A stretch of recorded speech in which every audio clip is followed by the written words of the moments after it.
Assalamu alaikum wa rahmatullahi wa barakatuhu. Welcome back to Islamic Finance and Properties. Thank you so much for your calls.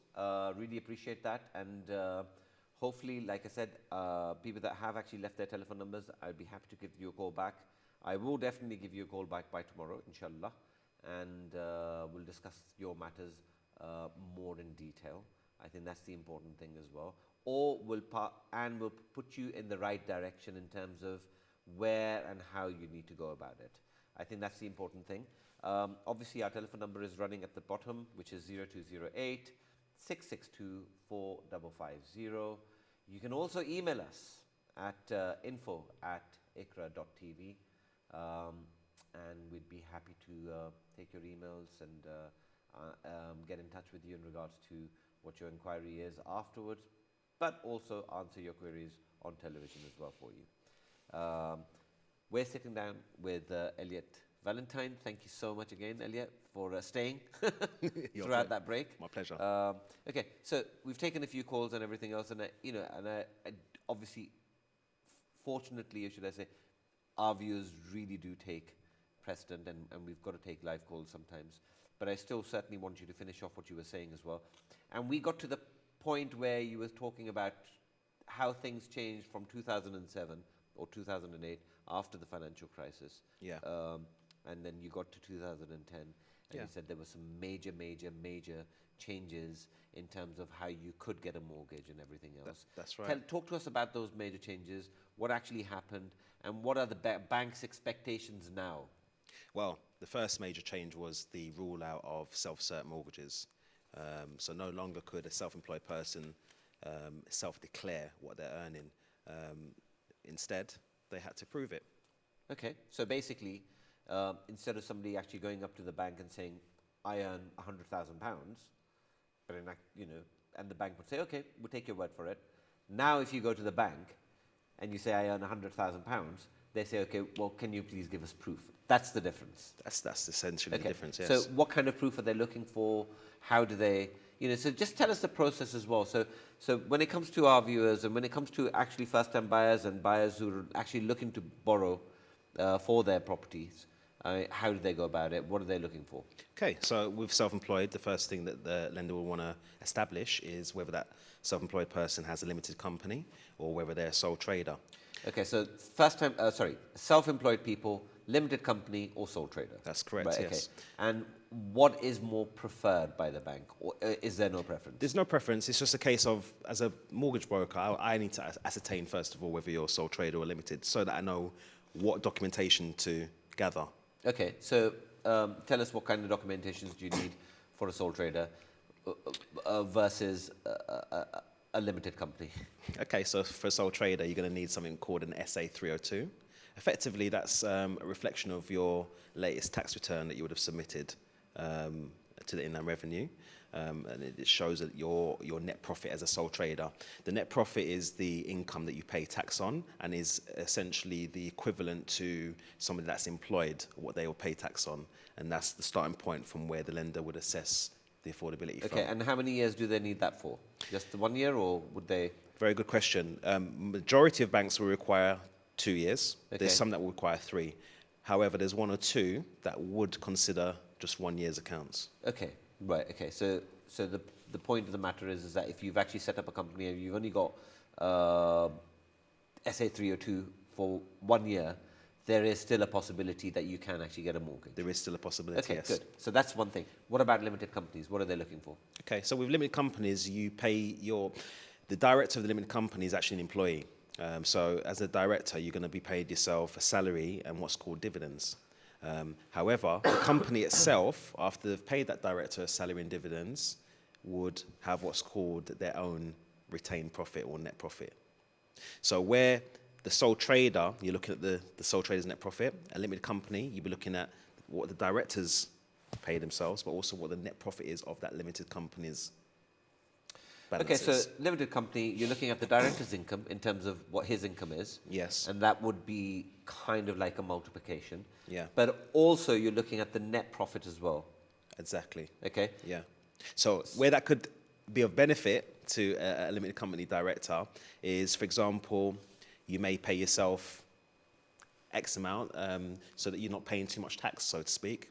And then the business itself that retains that profit, you could effectively take that out as a dividend if you chose to. However, because you've chosen to retain that profit in the business, there are certain lenders that would look at it from a commercial point of view and say, you know, if you wanted to pay yourself, it is your money to take out. So therefore, we'll add it to your salary and dividends, and then we'll calculate the affordability on that. And And then, of course, the affordability becomes far, far, far, far larger. Hopefully. it does indeed. Yeah. Okay. And effectively, you could end up saving a bit on tax. Effectively, I'm not a tax advisor, so you'd obviously have to speak to a tax accountant to get proper advice on that. Right. Exactly. But that's my understanding of it. Okay. Right. Okay. So for anyone that's actually self-employed out there, as sole trader, we've basically told you exactly what you need, and for a limited company as well. And it doesn't really matter whether you've got. I mean, there are banks that would prefer 3 years, but 2 years, but even 1 year, and they would look at your lending. They would look to lend towards you as well. Okay. So 2010, like you said, people actually then had to prove their incomes as well. Exactly. What else changed? I mean, that is a massive, massive change, certainly without a doubt. But was there anything else that the banks? Yeah. So in 2014, the mortgage market review came out. At the same time, that's when in my career I actually got promoted to a partner level in the company I was working for at the time, and went on to be an area manager. So when the MMR review came out, I wasn't actually a broker at the time. I was actually managing mortgage brokers. Okay. So I was experiencing it from a management point of view. And there was a massive shift to culture in the whole industry when the 2014 MMR review came out. And effectively what the FSA reviewed is that the way mortgage brokers were documenting and evidencing how they're giving advice. So it became more important from the mortgage advisor to have documentation on file. And that's when the intrusiveness came a little bit more intrusive. For example, you have to demonstrate bank statements, go through the bank statements, assess individual bespoke clients' affordability to make sure it matches what they're doing. And you can't just take a one shoe fits all approach. So that was a major shift in the industry, and brokers having to now demonstrate and being more making notes on the cases, etc. Why you've recommended this? Why you recommended that? Why you're recommending that? Also, I mean, in terms of the paperwork as well, I think there's a lot of stress on brokers as well, where they've got to make sure that everything is quite legitimate. Yeah. Like, when people were doing self-certified mortgages back in the day, they just produce a pay slip which didn't make head or tail. That's correct. And now, as a broker, and I know that because I do the same sort of business as yourself. Yeah. We have to check that the pay slips are legitimate, and that's right. The buck actually stops with brokers. That's right. In a massive, massive way. Yeah. We have a legal responsibility to ensure that we prevent money laundering and fraud and those kind of things. And like you said, the buck does stop with us. So I take that part of it quite seriously, As you should, absolutely, exactly. Because we are actually governed by the FCA. And as far as mortgage brokerage is concerned, I mean, nobody wants to lose their license. I think that's the important thing, and things have to be done properly and very rightly too. I agree. And I think that's actually helped the housing market. Most definitely, it's become a lot more professional. There's less cowboys doing this job nowadays. Okay, all right, brilliant. Okay, should we just take a quick call and then we'll sort of. Okay, so hello, Assalamu alaikum. Hello, good evening. Hi, good evening. Who's this? My name's Faiza. Faiza, Assalamu alaikum, Faiza. Where are you calling from, Faiza? I'm calling from Welling in Kent. Okay, yep. How can we help? Yeah, I've got a question. Is it Elliot, the person that's... Yeah, sure. Okay, hi, Faiza. Hi, Elliot. The question is, when's the best time to take out a mortgage? Because I'm just going into a new job, and I'm considering taking out a mortgage, but I just don't know whether it's a good time or not. Faiza, it's a great question, and I've always had the same kind of saying, and Ali's probably heard me say this when I used to work with him. Don't wait to buy and wait. And what I mean by that is, you know, when you're waiting around, the market is also changing all the time as well. And the same type of property you could afford now is now going to be potentially more expensive later down the line.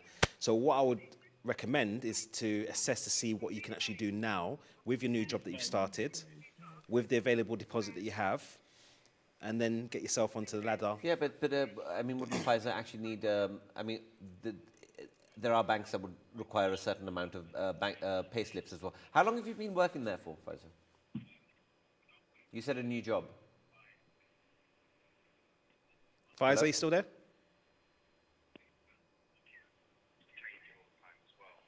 Pfizer, can you hear us? If you could put your television volume down, and then you'll be able to. Right. Okay. No, not a problem at all. I mean, So- use that as an example. There are people out here that have just started new jobs that may feel that they can't get a mortgage. The good news is that it's still possible to get a mortgage if you just started a new job. In fact, I've recently placed a case for someone that's about to start a new job in a month's time. So it all depends on the scenario. So if you're in the same line of work and you've been doing that same line of work for more than a year, and you're about to start a new job, say for example you're a teacher and you've got a new job to start in September come in, there's a lot of lenders that would actually consider that new salary that you're about to earn in the future. So, you know, FISO, if you are in that position, then there is a possibility that you could still get a mortgage. Yeah, absolutely. And like Elliot said, you know, sort of don't wait to buy, buy and wait. I think that is the best thing. And we've seen this as well, well, certainly throughout my career, where the property market hasn't actually slowed down at all. There was a slight change in the market in 2008 to 2010, very slight change. But to tell you the truth, I mean, it's been consistently going up. And I think, you know, buying a property and investing in that sort of thing is the best possible decision you could actually make. Elliot, we're about to go, but just any last words of advice for our viewers, you know, you'd like to tell them? Obviously, like I was saying from the beginning, always consult a professional. Brokers give 80% of business to the market of UK lending at the moment. So brokers have a lot of expertise in terms of knowing where to place the cases, rather than you going direct to one lender who just knows about their own lending criteria and may not tell you that next door their competitor might have a better deal for you. Whereas us, we've got a duty of care to make sure that we're giving you the best advice and making sure you're getting the best deal. So that's how I'd leave on that note, really. Thank you so much. Thank you so much for coming, Elliot. Really, really appreciate it. Thank okay, you. just a general sort of a thing. Obviously, Elliot said, you know, sort of go to a broker, basically. And I think it is really, really important to actually know one's affordability as well.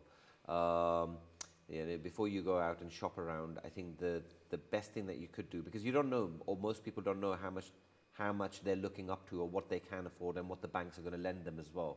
So it's always best to actually establish what you can actually afford, what you can actually borrow. And that's both for conventional mortgages and for Islamic mortgages as well. So first of all, you need to find out exactly what you're able to borrow, and then you should start looking for properties and pace it that way as well. And I think, you know, and also actually decide what areas you want as well. I think that's the important thing. Until next week, I will see you again, inshallah. And until then, Assalamu alaikum wa rahmatullahi wa barakatuh.